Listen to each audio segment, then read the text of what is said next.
I close as promised with a special comment on the debt deal. Our government has now given up the concept of right and wrong. We have in this deal declared that we hold these truths to be self-evident, that all political incumbents are created equal, that they are endowed by their creator with certain unalienable rights, that among these are renomination, re-election, and the pursuit of hypocrisy.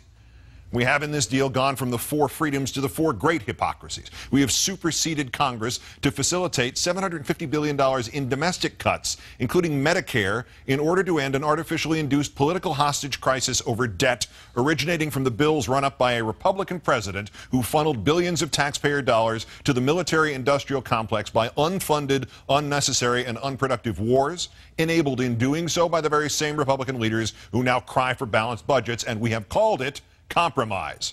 And those who defend it have called it a credit to a pragmatic president who wins some sort of political points, because having stood for almost nothing here, he gave away almost nothing for which he stood.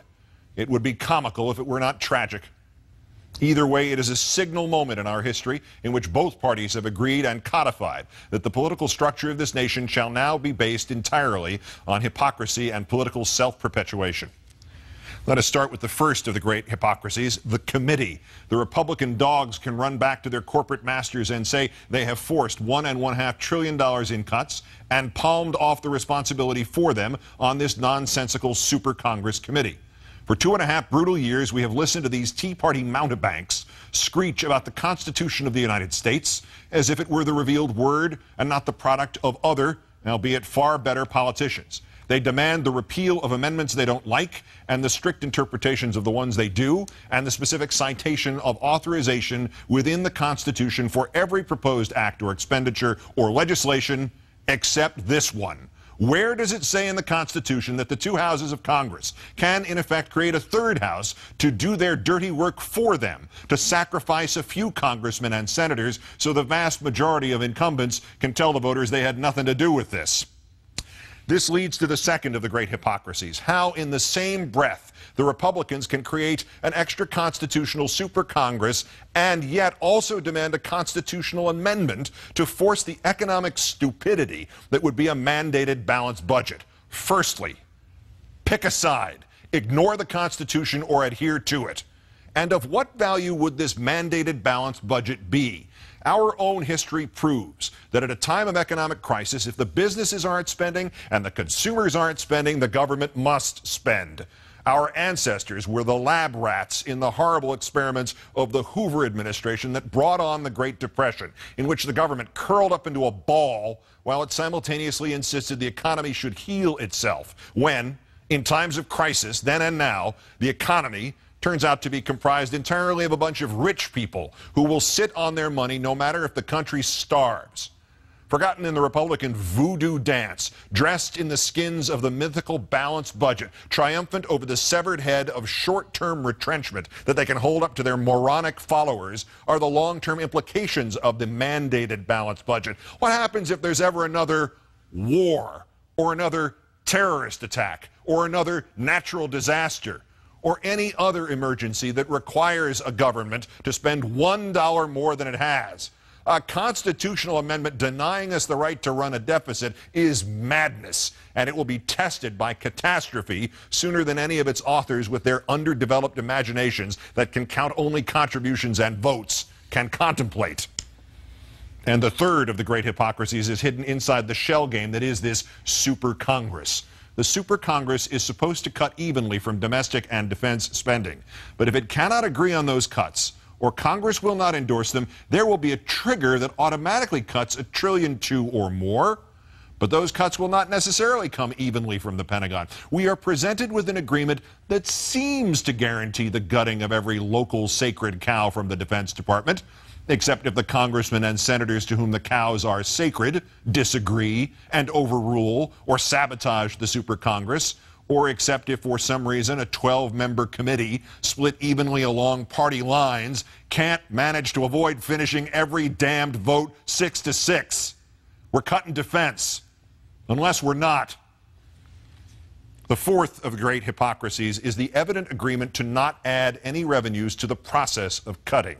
Not only is the impetus to make human budget sacrifices out of the poor and dependent formalized, but the rich and the corporations are thus indemnified again and given more money not merely to spend on themselves and their own luxuries, but more vitally, they are given more money to spend on buying politicians, buying legislatures, buying courts, buying entire states, all of which can be directed like so many weapons in the service of one cause and one cause alone, making by statute and ruling the further protection of the wealthy at the expense of everybody else, untouchable, inviolable, permanent.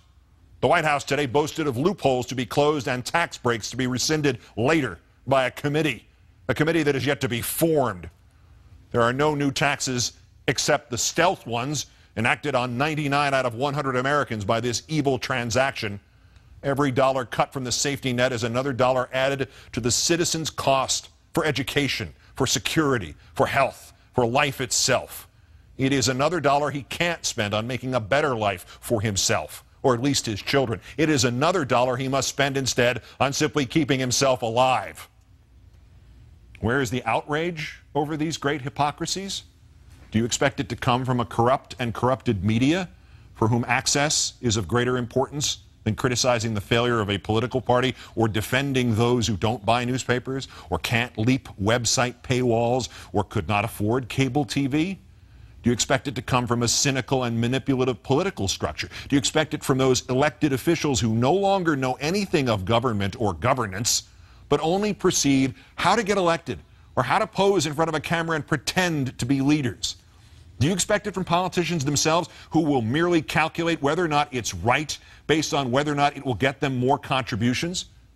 Do you expect it will come from the great middle ground of this country, with a population obsessed with entertainment, video games, social media, sports, and trivia? Where is the outrage to come from? From you. It will do no good to wait for the politicians to suddenly atone for their sins. They're too busy trying to keep their jobs to do their jobs. It will do no good to wait for the media to suddenly remember its origins as the free press, the watchdog of democracy envisioned by Jefferson. They are too busy trying to get exclusive details about exactly how the bank robbers emptied the public's pockets to give a damn about telling anybody what they looked like or which way they went. It will do no good to wait for the apolitical public to get a clue. They can't hear the clue through all the chatter and scandal and diversion and delusion and illusion. The betrayal of what this nation is supposed to be about did not begin with this deal, and it surely will not end with this deal. There is a tide pushing back the rights of each of us, and it has been artificially induced by union bashing and the sowing of hatreds and fears, and now this ever more institutionalized economic battering of the average American. It will continue and it will crush us, because those who created it are organized and unified and hell-bent. And the only response is to be organized and unified and hell-bent in return. We must find again the energy and the purpose of the 1960s and early 1970s, and we must protest this deal and all the goddamn deals to come in the streets. We must arise non-violently but insistently. General strikes, boycotts, protests, sit-ins, non-cooperation, takeovers. But modern versions of that resistance, facilitated and amplified by a weapon our predecessors did not have, the glory that is instantaneous communication. It is from an old and almost cliched motion picture that the wisdom comes. First, you've got to get mad. I cannot say to you, meet here or there at this hour or that one, and we'll peacefully break the back of government that now exists merely to get its functionaries reelected. But I can say that the time is coming when the window for us to restore the control of our government to ourselves will close, and we had damn well better act before then. Because this deal is more than a tipping point in which the government goes from defending the safety net to gutting it. This is wrong. And while our government has now declared that it has given up the concept of right and wrong, you and I have not and will not do so. Good night and good luck.